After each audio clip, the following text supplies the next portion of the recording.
Yahweh shall cast his fury upon Edom.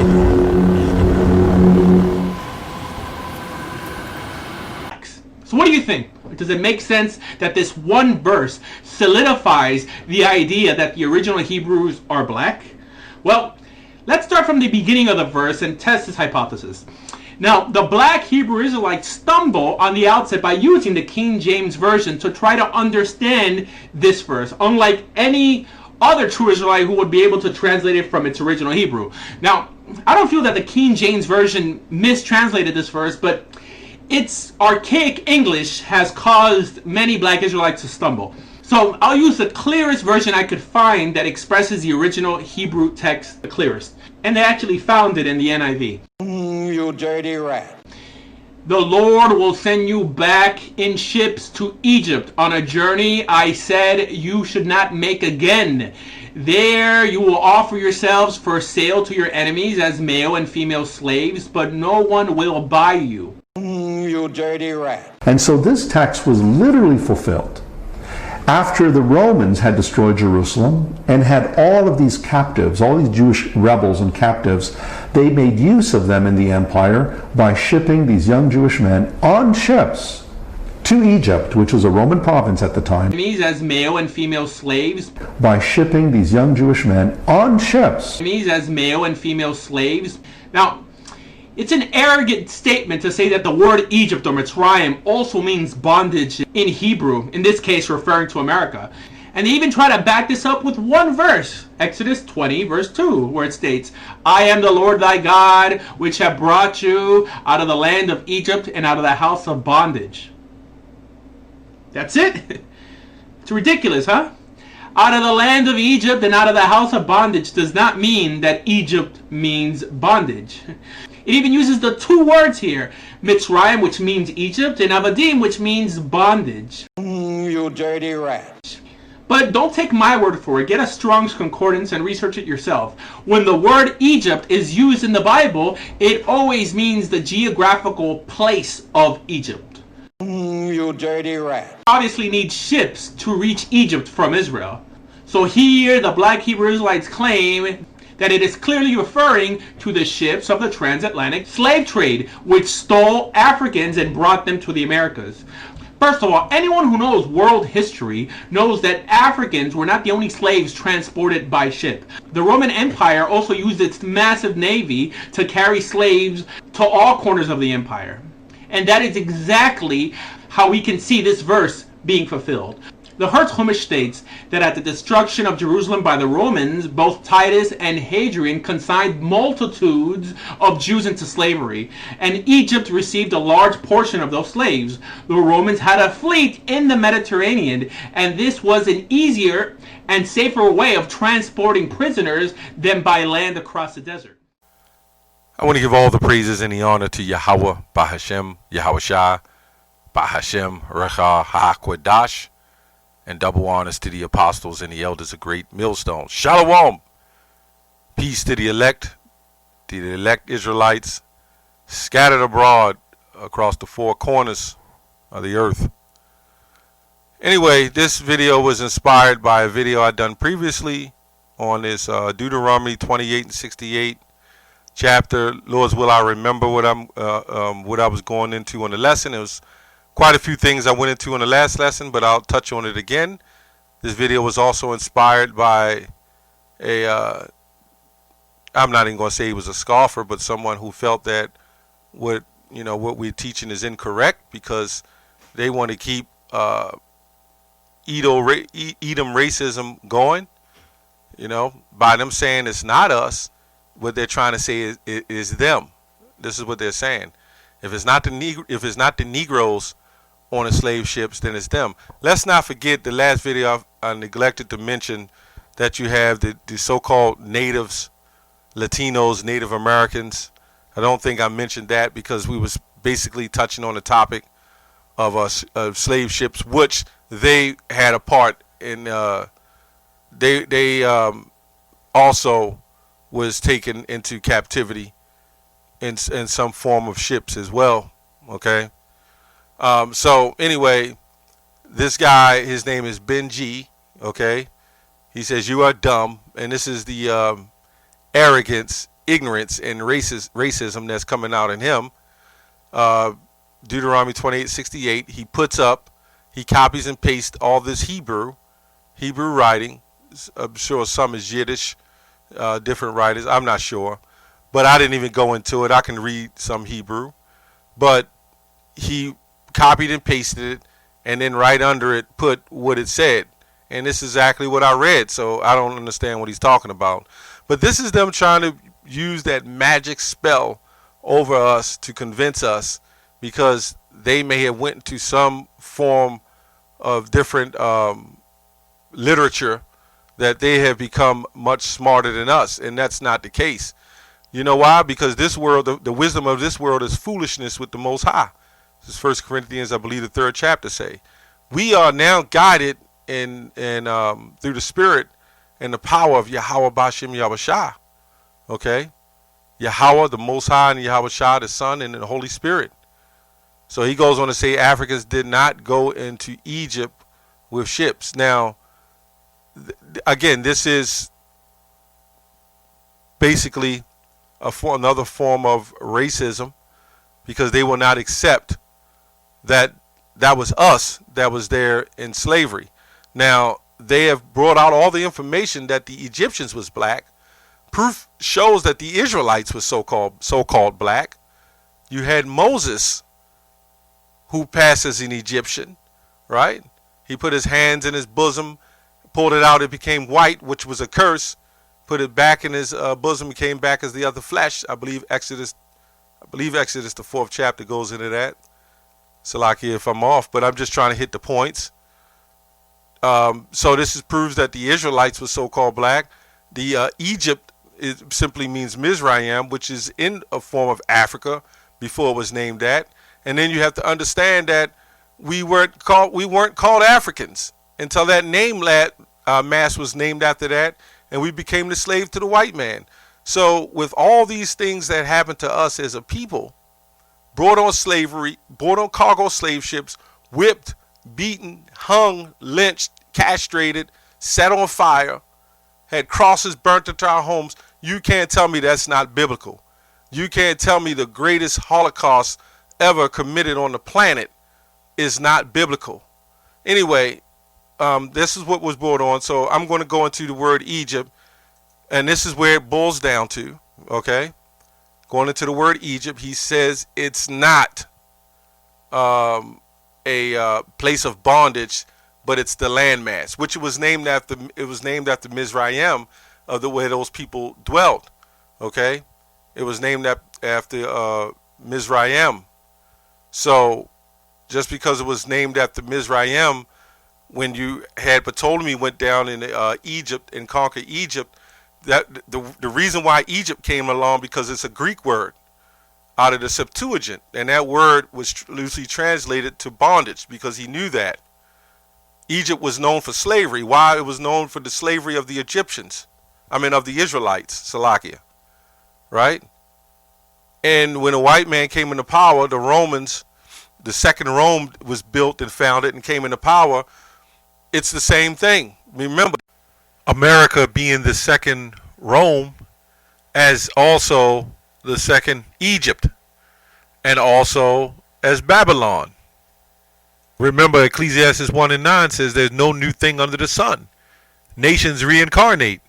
It's the same thing. Remember, that's why the Israelites left out of Rome, and they just didn't go into Africa. That's another thing. They went to different parts of Europe, okay, up in Spain. They were so-called black people there. So this guy doesn't know, okay? That's why we're telling you. Egypt, land of the Copts, a country northeastern section of Africa, okay, adjacent to Palestine, and through which the Nile flows. So this is why you have a definition. 1 equals what you see here. 1A, a country northeastern section of Africa. And this is why these texts are here. Because you can have the word that will mean different definitions. People have a problem with that. People have a problem with words that might spell the same, may look the same, but they will have different definitions. This is what you go into the transliteral text. You have what you call Egypt, and then you have the second Egypt. You have Babylon, then you have the second Babylon, because the original Babylon existed in the Middle East, so to speak. And then now you have the second Babylon, which is here in America, the daughter of Babylon. Okay? That's what it is. So the second definition for Egyptians is double straights. So why is it two different definitions for this word Egypt? Egypt and Egypt, double straight. So let's go further. And when you go deep into this word, they'll tell you different definitions that apply. And different, he said go into the Strong's Concordance. Well, that's what we're doing. Okay, Mizraim H4693. Okay, let's see what that says. It says Matsur. Okay, let me see what it says. Strong's H4693. Matsur. Okay, Matsur, a name for Egypt, right? A name for Egypt. It says siege, entrenchment. So let's go to another word, because if you keep going down, it breaks it down and it goes into different words that is the same. This says the same as H4692, because remember there was different definitions that went with the same word. Okay, and this word is Matsur again. But why does this have a different breakdown? The other Matsur, okay, says a name of Egypt, siege, entrenchment. But here we go again, Matsur. It's another definition. It says siege, enclosure, siege, entrenchment, siege, works, siege, enclosure, siege, works, rampant. Okay? So it went to the word straits, which means a situation of perplexity or distress. And we all know what siege means, okay? Well, let me go to siege. We all know what siege means, okay? These guys can't handle us, man. They can't handle the truth because the Bible wasn't given to them, okay? It says siege, a persistent or serious attack, seat of distinction, to besiege militarily, to pursue diligently or persistently, okay? To attack, right? Like 70 AD, you know, under siege. This is what it is. So this is what I wanted to, I wanted to touch on. This guy has no clue what the hell he's talking about. Then he goes and talks about that the Romans use their military, that prophecy of them on ships in Rome, going back and forth with ships. Really, you didn't need ships. That's why it says go back to Egypt again with ships, because the first time, that's why I'm saying again twice. The first time, there was no need for ships, right? And the second time, there wouldn't have been no need for ships. So you mean to tell me the first time they had a need to just walk, to go up from Israel to Egypt without ships, but all of a sudden something changed where they felt it was better to go to on ships. They was trying to make it more comfortable for the slaves, to have a more comfortable route. First of all, the slaves that you saw back then, even in Rome, is not like the slaves that you see today, or the slaves you saw coming to the Americas. The most horrific act ever created on the face of the planet. These guys will have the nerve to say, "No, I ain't talking about that." Well, when we go to Deuteronomy 28:64, it says that the Lord thy God shall scatter thee among all people, from one end of the earth even to the other, in all nations. So if this was the second Egypt, if the second Egypt, happened in 70 AD, why didn't the Lord scatter people among all people? Why didn't those Egyptians, why didn't those Romans scatter those people in all places, one end of the earth to the other? It's not making sense. And then you got to know that Ptolemy went down into Egypt. They conquered Egypt. So what do they need all these ships for slaves? If the scripture says they were scattered amongst all nations, and you could prove through history that the Israelites from that second Egypt that you claim is over there in Egypt was scattered across the globe through the earth, then it would make sense. Then it would make sense that that second Egypt was talking about not the so-called blacks coming to America. But that's not making sense. And the reason why they can't do that, because we were the only people on the planet ever scattered throughout the whole globe on the planet, on the face of the earth. The Israelites. We were the only people that happened to. And anybody want to prove it, try to prove us wrong. Tell us somebody else in those times of the transatlantic slave trade that other nations were scattered throughout the damn globe. You did that.